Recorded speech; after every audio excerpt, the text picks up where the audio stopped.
ben şaşırdım.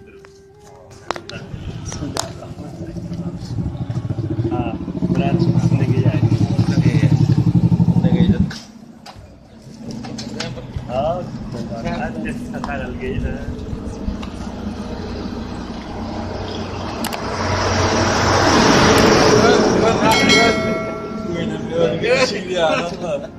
Yürüdü. O göz bak göz rat verin ha. Parmak ne var söyleme. Şimdi Türkmenler. Bunu öder. Bunu gay ya. Bunu öder. Mahul. Baktım lisan kodla söyleme.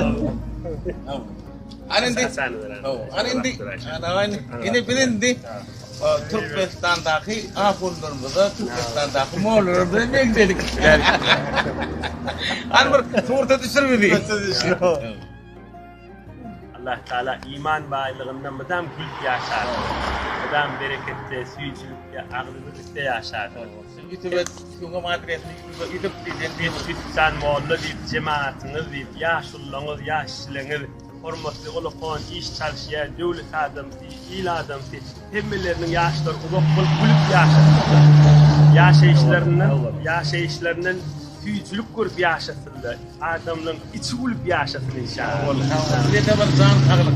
Bundan böyle de mulai atamdan, mahkumisandan şu yatan eterlerini yine bu tepsiler, şunlar tedbir ödüştürüp yine şunlar umut bir de bir umut vaatlarını bir şart bulur. İnşallah. Her dem şart. Oğlanlarımız hep dediğini eder. Oğlanlarımız da bazı sonra tıkat kuvvet başladı. Yaşlı terbiye veriyor. Terbiye veriyor. Umut yoldur takip veriyor. Bir de can sağlık olsun. Başkalarının arasında sağlık olsun. Bir de gelip durur. Bir de başarıdan bir de barıp durur.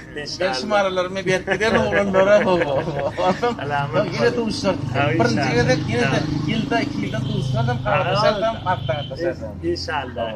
Açan tuşlar begeler yürüyüp açılar inşallah. Bundan kulüpleri yine okuduğumuz şeyler.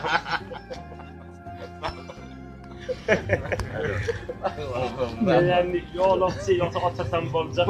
İnşallah iyiler var. Allah nasip eder yine. Onda siz bana gidiverin ha. Bir telefon çalışmıyor. Yok. Tanımadı yakın.